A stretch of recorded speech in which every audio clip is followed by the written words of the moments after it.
This is a very difficult video for me to make. It's something that I've wanted to do for quite some time as well, but I feel I've been forced into it. Forced probably isn't the right word, but I've been put into a position where I really wanted to do it because YouTuber Emma Blackery is releasing these Feel Good 101 things, and I've been watching them through, and I think they're fantastic for the people, for the target audience that she's going for. They are spot on, and they're really good.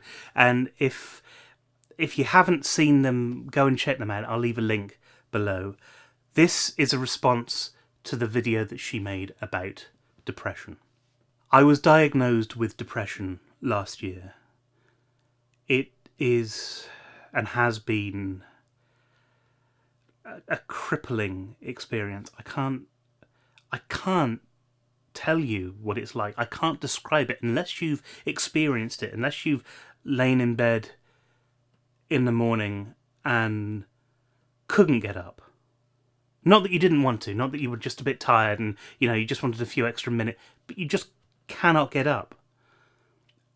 And you find yourself getting up and moving around, but it's not you who's doing it. It's your body on some sort of autopilot that's just pushing you through the day, and you're not really there. And coupled with that is just this pit of despair, this horrible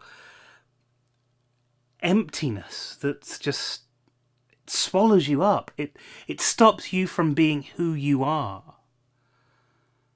And I've been like that for a long time, on and off.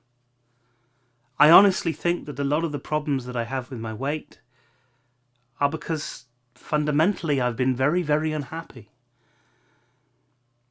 And yes, like everybody, good things and bad things have happened to me in my life.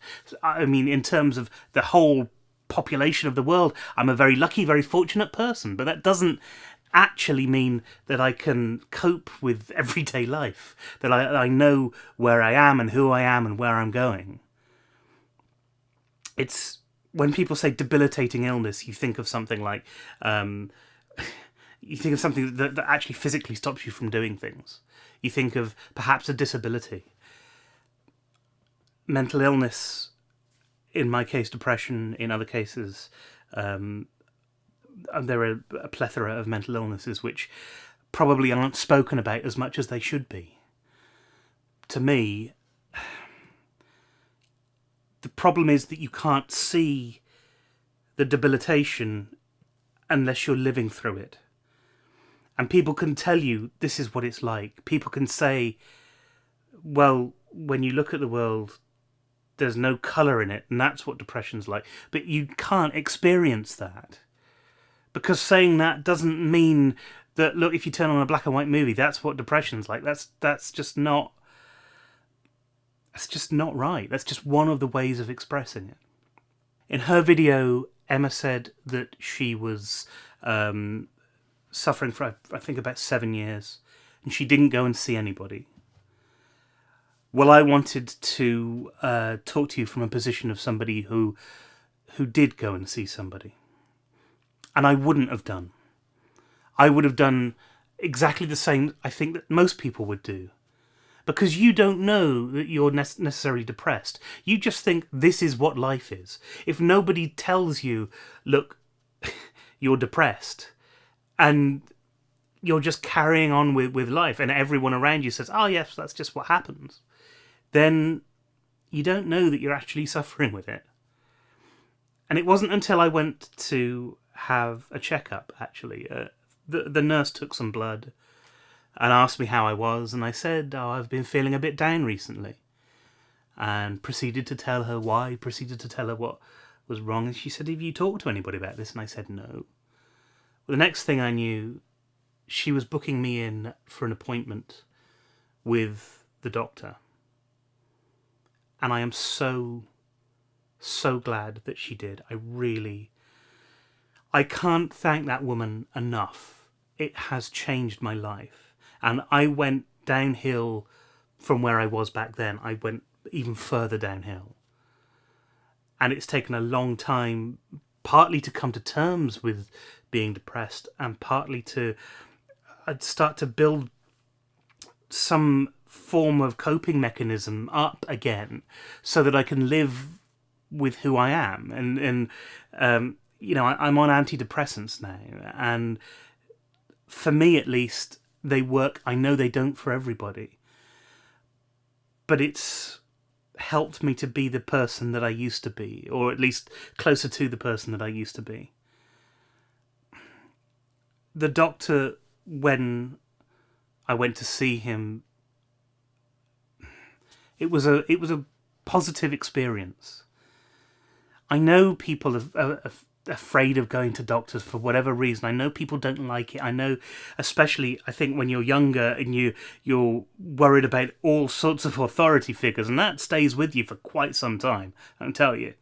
When you're worried about those authority figures, that you don't want to trust them with things, because there's that root problem of, oh, but what if they tell so-and-so, and what if they well, your doctor can't. He's legally not allowed to. That's how I understand it, anyway.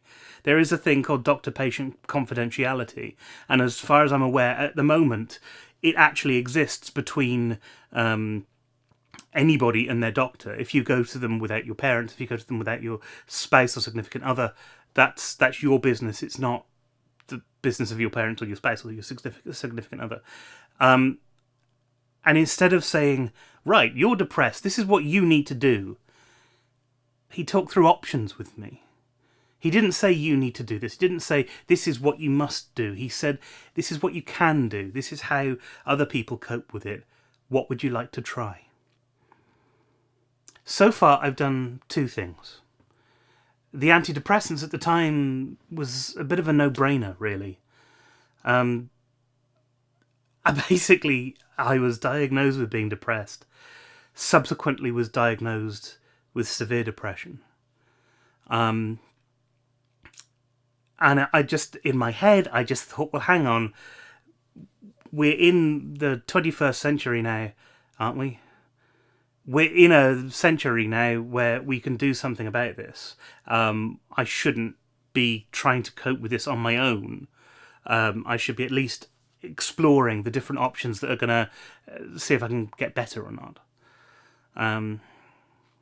So that's what I did, and I've tried some antidepressants and they haven't worked, and I've tried some antidepressants and they have worked, and it was a process of elimination, and it was a very difficult time. Sometimes things made me feel worse, sometimes they made me feel better, but never sort of very consistently. The way that it was described to me was that normally everybody goes up and down.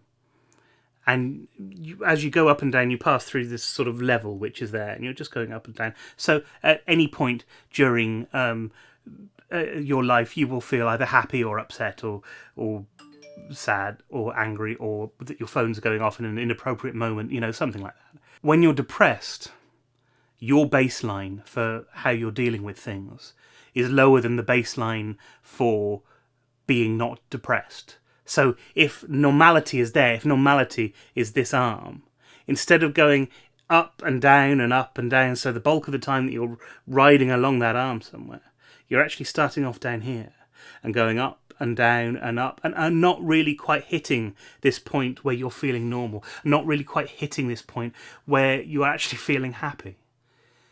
And we can't survive like that as human beings. And this is why I wanted to make the video. Everything that I've been through, which is involving the NHS, has been such a positive experience. The drugs that I'm on at the moment, they don't change me very much. They are a boost. They're not... I know there are certain antidepressants that stop you feeling like yourself. Well, these haven't. And yes, it was trial and error to get there. And yes, it was a real worry at the time when I had the depression, when I had anxiety, to actually make that jump and to say, okay, I'm going to do this.